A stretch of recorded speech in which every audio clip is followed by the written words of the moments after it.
And our first speaker of the afternoon is John Kinsman, who you've already met from the Edison Electric Institute. And John's going to talk to us about the Clean Air Act and power generation. That's broad enough. Thank you, John. Thank you. Let's see. I'm pleased to be here with you today. We'll start off with the progress that's been made in reducing SO2 and NOx emissions from the electric power sector. From 1990 to the present, we have reduced our SO2 emissions 80% and NOx emissions by 74%. A large portion of that happened within 5 years ago. Maybe 2009, we were getting pretty close to those numbers. Certainly, we were at 70-ish% for both. So this preceded, I think, the large impacts of natural gas and some of the drivers of the recent emission reductions from regulation. So we're doing pretty well, and as I will indicate, there's lots more to come. There are a lot of regulations that are new, relatively new, or will be amplified upon in subsequent versions. But the cross-state air pollution rule, and I'll talk a little bit about the exact status of this, certainly will deliver a little bit more SO2 and NOx, but not much because it's pretty much delivered already, and CARE before it delivered most of that. Mercury and air toxic standards will deliver some more SO2 emission reductions because although the compliance strictly was April 16th of this year, many facilities received a one-year extension or less than a year. So next year, we'll have a lot more reductions. SO2 is a nice byproduct of the reductions of the other air pollutants. Ozone, we of course you'll hear a little bit about the fact that EPA is going to soon come up with a proposed regulation to reduce NOx emissions from our sector more to deal with the 2008 ozone standard. CSAPR and CARE dealt with the 1997 ozone standard only. And then, of course, we now have a brand new 2015 ozone standard, and that alone will drive some NOx reductions, and there is a regional transport component of that which will drive more NOx reductions. But perhaps that regional transport component will not focus solely on electric power generators. We have SO2 NAAQS implementation. This is a 2010 standard that's very delayed in its implementation due to controversies over modeling versus monitoring. And we're only in stage 1 now of designations out of 4, and I'll explain that later. So a lot more SO2 reductions to happen as a result of this. We have a 2012 PM 2.5 standard, but that means we'll have roughly a 2017 or 18 PM 2.5 standards, which will reduce SO2 and NOx more. Regional Haze, we're pretty much through phase 1 for the most part, except for finalizing some Arkansas and Texas requirements. And we will, however, around 2019 to 2028, have the second 10-year phase of reasonable progress for reducing emissions related to regional haze and more SO2 and NOx reductions there. I mentioned a few things about modeling and monitoring. And because we're going to hear over and over about 111D, et cetera, I do have a few slides, but we'll see. I might not even go through those because they'll be hit upon by others. We'll see how we're doing time-wise. But, of course, 111D will, by its impact on the fuels that we use, and et cetera, we will certainly see what EPA would call co-benefit criteria air pollutant emission reductions. So the cross-state air pollution, where is this stand? And the most interesting thing to point out here is that there was a ruling by the DC Circuit in July that, although it largely held up, the Supreme Court largely upheld the cross-state air pollution rule previously, the DC Circuit, as a result, has remanded to EPA the fact that some states need to have an adjustment on their phase 2 emission budgets, because there was there were many cases where emissions were reduced beyond necessary. So that is upcoming, and there's quite a few states with that situation. It will be interesting to see exactly how it plays out, but probably will be relatively minor. Now, what's really interesting, I think, are the transport rule that are coming. The 2008 Ozone NAAQS interstate transport rule is expected to be be proposed very soon, maybe next month. There has been discussion of how to deal with interstate transport of NOx and ozone related to it from the power sector going on for quite a while, and some states had voluntarily been doing this through a discussion called SCOOT. But that's somewhat slowed down or dried up, you might say. And EPA, starting last January, started putting out modeling and identifying sources that might be subject to additional reductions beyond CSAPR in the electric power sector. Then they built on that with, EPA built on that with more modeling in July and then finally there was actually more modeling that came out in August. But before that, there was a rule finding that for 24 states had failed to submit the good neighbor provision, had failed to deal with that in a way. So that's combined with the January modeling and the August modeling. You have an indication of quite a few states having some aspect of the electric power sector generation going to be affected by a presumably December 2015 proposed FIP to deal with transport. Very interesting will be, let's see, I guess I'm going to deal with transport for the 2015 ozone standard a little later. Moving to MATS, or Mercury and Air Toxic Standards. This is, of course, a 2012 rule. Compliance deadline was April 16th, 2015. And then there's an interesting case. The Supreme Court in late June found that EPA unreasonably refused to consider costs under one portion of the hazardous air pollutants section of the Clean Air Act that's specifically related to electric generators. This is not relevant to any other source, 112N1A. So this has been remanded to the DC Circuit by or sent back to the DC Circuit by the Supreme Court, and now we're figuring out how to move forward. So I'm going to actually describe that in a little more detail. That was an introductory slide. MATS compliance, how's it going? Well, you're going to hear a lot about that here at this conference. You're hearing a lot about reagents that are associated with sorbents, and there are a lot of neat things happening with mercury control. We still have challenges with monitoring, and we had our initial compliance date of April 16th, 2015. But there have been a lot of compliance extensions. NAAQS, the state agencies, one version of the state agencies brought together in a national association, has given an indication that there were 165 fourth-year extensions, meaning the extension to April 16th, 2016 compliance date. A consulting firm called MJ Bradley said there were 184 requests and totaling 421 units, 142 gigawatts of generating capacity. That's maybe 40% or more of the generating capacity of the coal-fired portion of our sector. They indicate that 81% of those 1 year or less compliance extensions were related to the need to have more time to install controls. 11% were related to retirements and probably replacement generation, and 6% related specifically to converting to natural gas.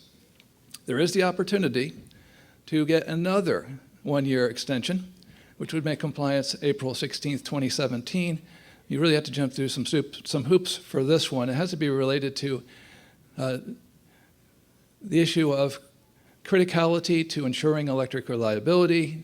You have to deal with the Office of General Counsel at EPA. Requests had to have been in last month. I haven't, interestingly, seen any any trade press on this. I know there were a handful that were anticipated. So this would be a fifth year of compliance. Not going to be many of those, probably. So the MATS litigation, which I foreshadowed earlier on the introductory slide, on June 29th, the Supreme Court reversed the DC Circuit and found that EPA should have considered costs in regulating EGUs. And this has been sent to the DC Circuit. There have been a lot of motions to govern further proceedings through this month. Some groups are seeking vacatur, which would toss the MATS rule out. Others are seeking remand, including EPA, without vacatur. And a rule to deal with this has already been sent by EPA to OMB for interagency review, even though the court proceedings on how EPA should move forward have not been resolved. EPA plans on finalizing a remand rulemaking, and we don't know yet that it's just a remand, but I would imagine that's likely, by the compliance date for next year. Now, this is a tricky situation for electric utilities because in a lot of cases we already have made the investments and we've already started reducing our emissions.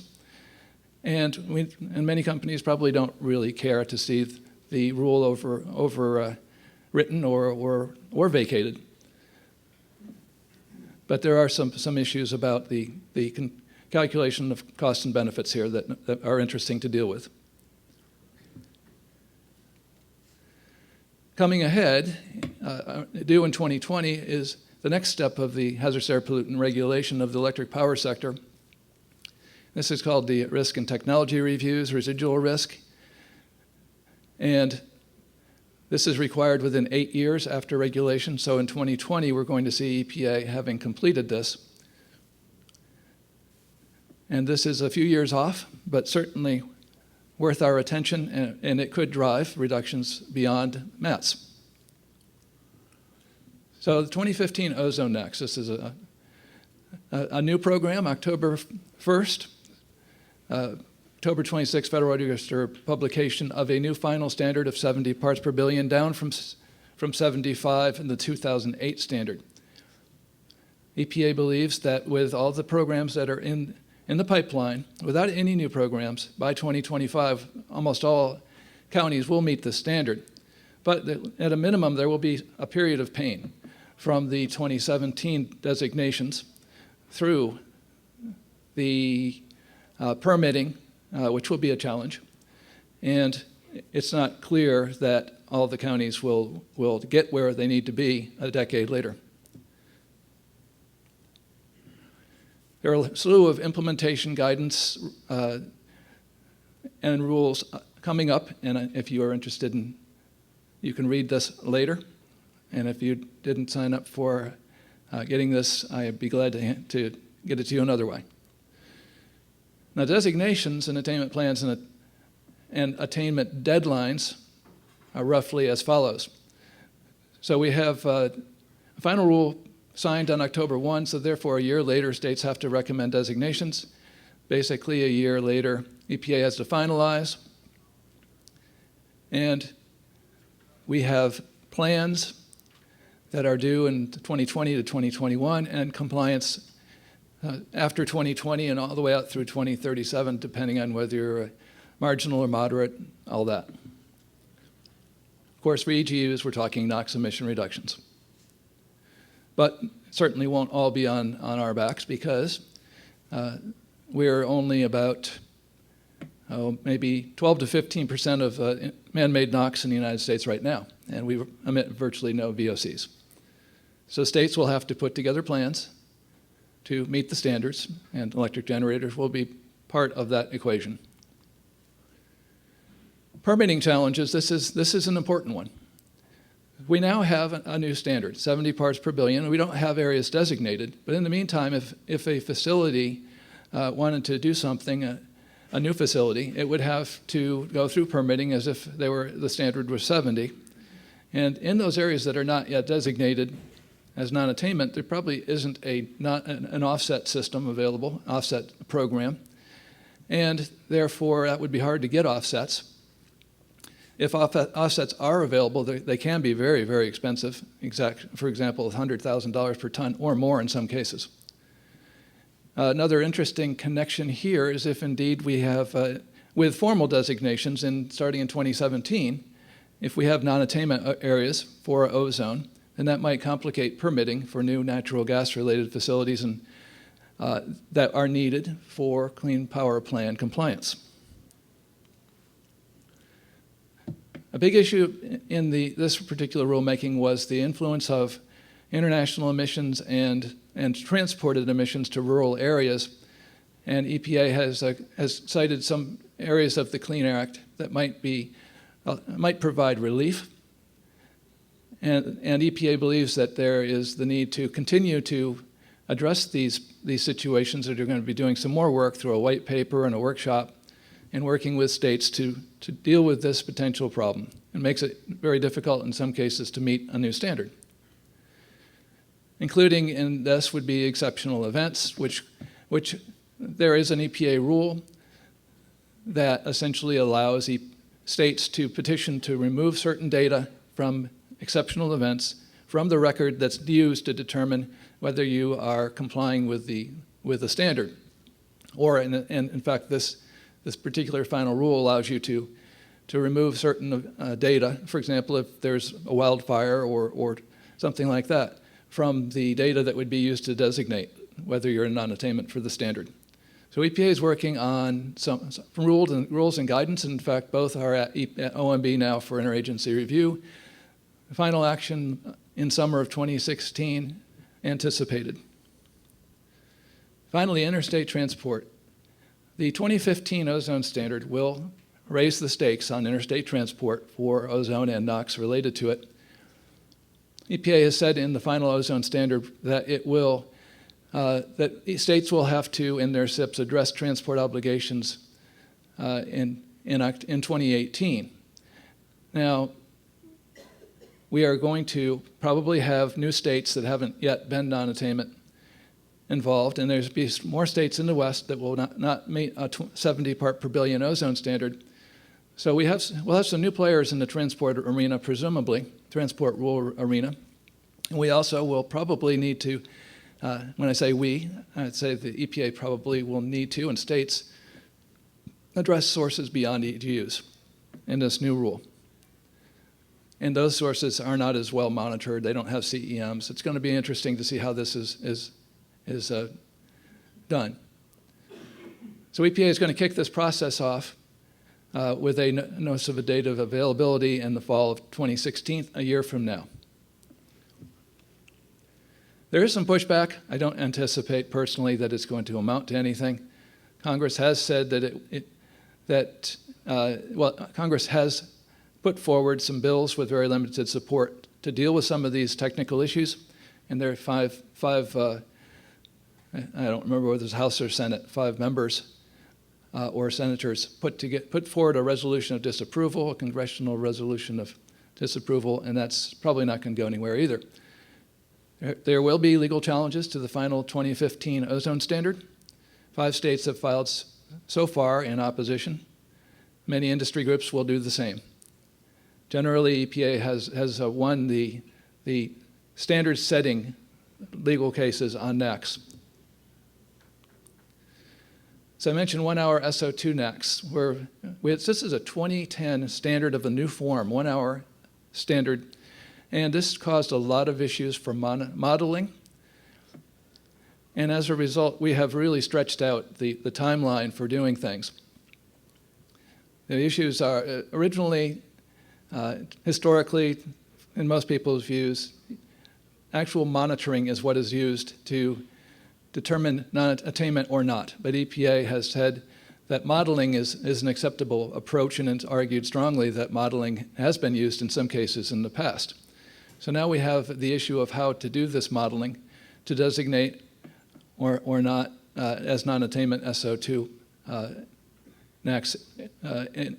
And we have one stage of the designations occurring already for this 2010 standard. In 2013, a relatively small number of areas were designated non-attainment. But following a consent decree and some recent rulemaking activity called the Data Requirements Rule that only came out a month or two ago, we now have a path forward with 3 more rounds of SO2 designations.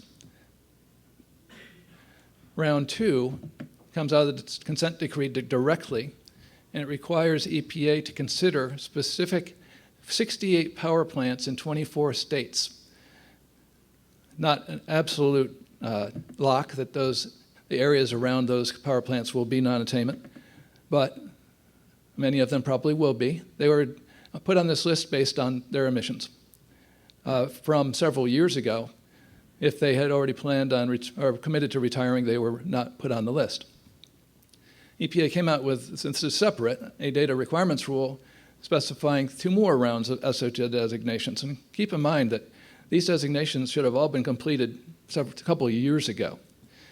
But here we're going to have EPA in round 2 not finalizing designations until 2016, final designations, 3 years essentially late. And if you, in round 3, choose to do air quality modeling, EPA won't complete designations until, I think it's probably modeling analysis to EPA. We're talking maybe 2018 for designations. Attainment plans 2019, attainment 2024. Round 4, if you chose to do more monitoring, which means you have to establish the new more monitoring sites, you would only complete that monitoring late this decade, and the EPA would act on that within a year or two. Attainment not until 2027. I guess the good thing about this is this kind of timeline allows you to kind of to merge together your planning with the clean power plan and the SO2 NAAQS in most cases. I'm not going to get into the implementation details of the 2012. EPA says 2012, industry says 2013, based on it being the effective date. PM 2.5 NAAQS, other than to say implementation rules, if you're interested, are expected to be finalized early next year. And there will be a 2017 PM 2.5 NAAQS if EPA stays on its 5-year trajectory, which certainly will tighten it again. Regional Haze. This is a SO2 and NOx issue. The first round of 10-year planning is almost completed. There are certainly some litigation of some of EPA's decisions and a finalization of EPA's actions in Texas and Arkansas, actually. There's also some litigation of a rule that started out as CARE equals BART and became cross-state air pollution rule equals BART, which states could choose if they wanted to say that compliance with those 2 programs would satisfy best available retrofit technology for regional haze. But that's been tied up in the courts with the uncertainty over cross-state air pollution rule. So again, Texas is the focus here, and Arkansas have open federal implementation plan cases, which have some interesting precedential value. In the Texas case, Oklahoma is there because they were part of the rule, but they really don't need to do anything. There are several interesting issues in the Texas case. First was EPA is seeking to require Texas to do something to deal with the ozone for the period through 2018 through actions that won't take place through 2018. They would only take place afterward. So why not just let them be dealt with in the 2019 to 2028 time period? The Oklahoma and Texas had agreed upon Texas's approach, but EPA has essentially vetoed that, and which causes consternation by the states regarding deference to the states on this program. And the other thing about the Texas situation is there's kind of a guideline of a measure called a deciview, and if the visibility improvement is much less than a deciview, you really can't notice it, you can't see it, you can't perceive it. And in this case, I'm not sure if it's every single plant, but many of the plants, if not all, have a very small visibility improvement, but the total investment required is $2 billion. So this whole issue of cost benefit. The Arkansas situation is another precedential issue. And although Arkansas is meeting what is called the glide path of necessary regional haze improvement, EPA, in the case of one facility, said the facility is so significant in its emissions that it should be dealt with anyway. So that's an issue that is of importance going forward. Next step in regional haze is the planning for the next period, which is 2019 to 2028. This is the second planning period for regional haze. And states are going to pretty soon be putting together their thoughts on how to deal with this. And last time around, the states worked together on this through regional planning organizations. In some cases, that'll be done again. EPA is thinking about rolling back, extending the due date, you might say, of these plans due in 2018 to allow for integration with a lot of these other rules that are going forward. EPA is working on some guidance and/or rulemaking to be released early next year. We'll just talk about the fact that EPA has, before it comments on Appendix W, which is their modeling protocols and specific models changes, and how to deal with the process of including new modeling approaches and techniques. And we expect a final rule on modeling requirements next spring. This is pretty important to a lot of you folks, a lot of the folks that are working on permitting. One thing I'd like to raise is a really interesting issue. It's called next generation air monitoring, and it's essentially the availability now of low-cost sensors. And some of these can be very inexpensive. Some of these could be, basically on an iPhone type system that anyone could take to a fence line and monitor emissions, or not monitor emissions, monitor concentrations of whatever they're able to monitor. And some of these are producing pretty good quality data. And some very, very major companies and vendors are involved in putting these sensors forward. And a lot of potential uses, from regulated entities to regulators to the public. So the opportunities include, for example, screening an area, finding hotspots, finding a place where you might put a regulatory type monitor, ones that you would use to put together really good data for regulatory purposes. But individuals also could just walk right up to the fence line and determine what their exposure is. A facility could be looking at what their potential impacts on the neighbors are. EPA has put together a lot of information on these monitoring opportunities, and the technical folks dealing with monitors at EPA realize that there are a lot of limitations and challenges right now in the monitors and their use. But at the same time, EPA staff working with communities and on the topic of environmental justice are very excited about the possibility of these monitors to be used by the community. So again, for industry, these are potential screening tools. They help to locate the really good monitors. We can use them in studies. So the challenges are that these monitors put forth data on a very short time period, and you have to massage that data. You have to analyze that data to compare them to the standards. And that's not likely to happen by a citizen, but they are likely to just put it on a diskette or email it to a regulatory agency and say, look, there's a problem. I saw a number here, a 1-minute number, and it was above the standard. There's a problem with the detection limits at low levels, the operation of some of these sensors, or all of them. Some don't perform well at all at this point. They have short lifetimes, but it's anticipated that the data will get pretty good, and it's acceptable for some. So there is an issue that there could be this big data dump of stuff that people that have collected using these types of sensors sent into a state agency or the EPA and say, hey, look, we've got a problem here. And EPA or a state agency, or for that matter, a facility has to deal with it.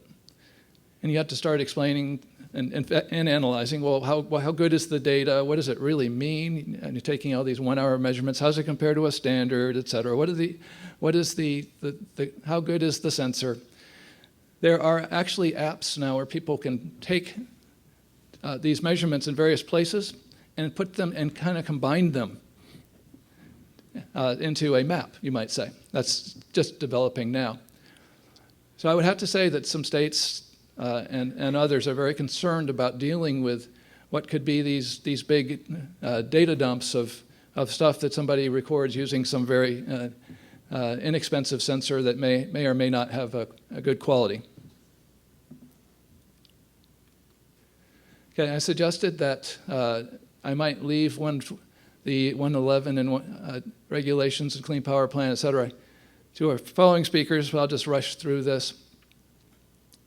We have, of course, in the Federal Register as final October 23, both the final clean power plan, the final regulations for new modified and reconstructed units, and the proposed federal plan and model training rules, which you have heard a little bit about, with comments due on January 21st, and there'll be a lot of comments, I'm sure, on the federal plan and model trading rules, which are expected to be finalized in summer of 2016. The key issues, I think I'll probably make this my last slide, are that we have more time to get ready to comply in 2022 instead of 2020. The reductions are not so front-end loaded. They're more moderately paced through the first 2022 to 29 period. The state goals are closer to each other and not as wildly fluctuating, but in some cases, states compared to the proposal have more stringent goals and others less stringent goals. We have the EPA is basically aiming for, you might say, a national trading program in general, which allows for a lot of flexibility, but at the same time, we have a lot of consternation from folks who don't agree at all with the premise of the rule. One thing that was added in is the issue of reliability in two ways. One, states have to demonstrate that they've looked at it in designing their program. And then there is a program where individual facilities can instate the need for a reliability safety valve, which would give them some limited flexibility for a fairly short amount of time. So we'll have a lot more on the Clean Power Plan. We have several presentations, I believe, on it. We have numerous of the discussion sessions, and I think I will wrap up with that. Any questions? John? Hearing none.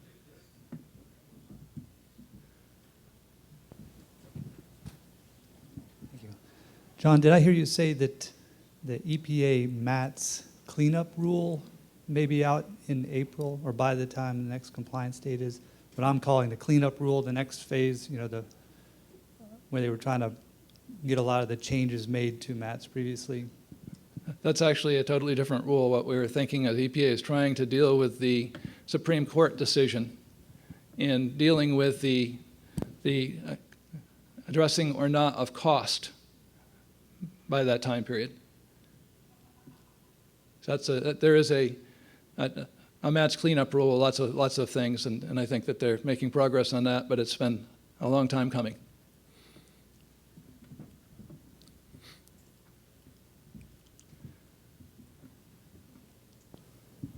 Hi, this is regarding the NAAQS rules.